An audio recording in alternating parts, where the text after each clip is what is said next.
আসসালামু আলাইকুম। আশা করি তোমরা ভালো আছো। আজকে আমি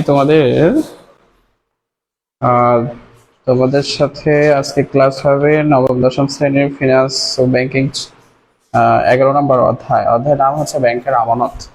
তোমরা দেখো, আজকের চ্যাপ্টারের নাম হচ্ছে ব্যাংকের ব্যাংকের আমানত।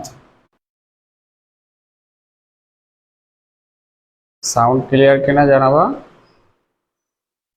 এখানে দেখো ব্যাংকের আমানত চ্যাপ্টারটার এই ব্যাংক আমানতের উদ্দেশ্যটা কি তোমার আগে একটু খেয়াল রাখবা যে ব্যাংকে কেন মানুষ আমানত রাখবে। এটা তিনটা পার্সপেক্টিভ থেকে হতে পারে। এক নাম্বার হচ্ছে গ্রাহকের ক্ষেত্রে, দুই নাম্বার হচ্ছে ব্যাংকের ক্ষেত্রে আমানতের উদ্দেশ্যটা কি, আর তিন নাম্বার হচ্ছে সামগ্রিক উন্নয়নের ক্ষেত্রে। এক নাম্বার দেখো, অর্থের নিরাপত্তা। গ্রাহকের ক্ষেত্রে সব থেকে বড় বিষয় হচ্ছে নিরাপত্তা। তোমার মানুষের বাসার টাকা রাখতে সমস্যা বলেই হচ্ছে ব্যাংকে টাকা রাখে। আর ব্যাংকে টাকা রাখলে কি পাওয়া যায়? কিছু সুদও পাওয়া যায়। এখন আমানত আমানত তো হচ্ছে আবার প্রধানত অ্যাকাউন্ট হচ্ছে তিন প্রকার। তোমরা জানো, একটা হচ্ছে চলতি হিসাব, স্থায়ী হিসাব এবং সঞ্চয় হিসাব। এখন চলতি হিসাবে তো হচ্ছে পাওয়া যায় না, সুদ পাওয়া যায় না। সেভিংসেও তেমন একটা পাওয়া যায় না, কিন্তু ফিক্সড ডিপোজিটে ভালো পাওয়া যায়। কিন্তু এই আমানতটা মূলত কারেন্ট অ্যাকাউন্টে তো আর মানুষ হচ্ছে সুদ পাওয়ার জন্য রাখে না, সেভিংসে রাখে না। সেক্ষেত্রে হচ্ছে জাস্ট ফর নিরাপত্তা, সিকিউরিটি পারপাসের জন্য হচ্ছে আহ, গ্রাহকরা সবসময় ব্যাংকে টাকা জমা করে রাখে, আমানত হিসেবে রাখে। ব্যবসায়িক লেনদেনের ক্ষেত্রে দেখো, তোমার অ্যাকাউন্টে যদি টাকা থাকে তাহলে তোমার যে কোনো ব্যবসায়িক যে কোনো লেনদেনের ক্ষেত্রে তুমি কি করতে পারবা?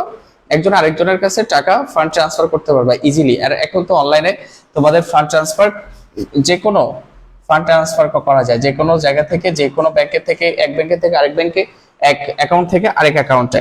তারপর হচ্ছে কি, ব্যাংকে তোমার যদি রেগুলার তুমি আমানত রাখো তাহলে কি ঋণের সুবিধা পাওয়া যায়। কি পাওয়া যায়? ঋণের সুবিধা। দেখো, ঋণের সুবিধা পাওয়া যায়। আবার চার নাম্বারটা দেখো, যে ঝুঁকিহীন বিনিয়োগ। এখানে ঝুঁকি কম। ব্যাংকে বিনিয়োগ করলে কি হয়? এখানে ঝুঁকিটা কম, এখান থেকে তোমার টাকা ফেরত পাওয়া এই আশাটা করা যায় যে ব্যাংকে টাকা রাখলে তুমি এটা ফেরত পাবা, কোনোভাবে মার যাওয়ার সুযোগ নেই। কিন্তু অন্য জায়গায় টাকা রাখলে অবশ্যই টাকাটা মার যায়। আবার কি সেবা অর্জন করা যায়।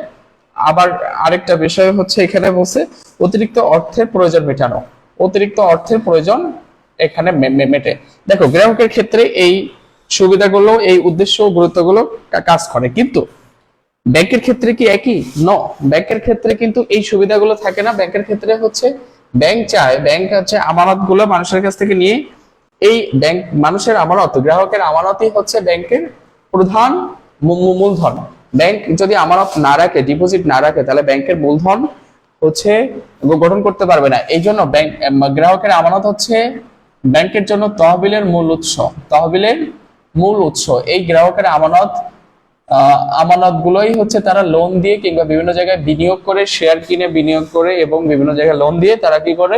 ইনকাম করে থাকে। তারপর হচ্ছে বিনিয়োগ, তারা এখান থেকে দুই নাম্বার বিনিয়োগ করতে পারে। কি করতে পারে? বিনিয়োগ করতে পারে।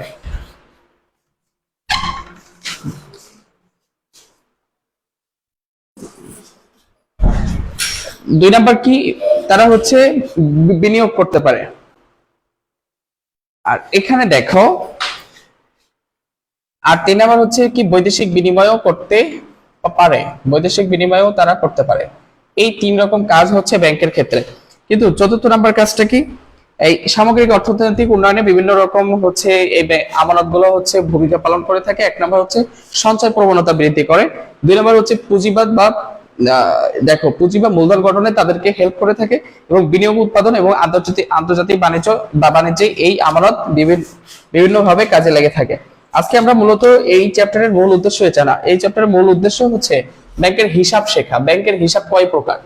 দেখো, ব্যাংক হিসাব কয় প্রকার এটা তোমাদেরকে জানতে হবে। ব্যাংক হিসাব কয় প্রকার? ব্যাংক হিসাব সাধারণত তিন প্রকার। ব্যাংক হিসাব সাধারণত কয় প্রকার? তিন প্রকার। এক হচ্ছে কি, চলতি হিসাব।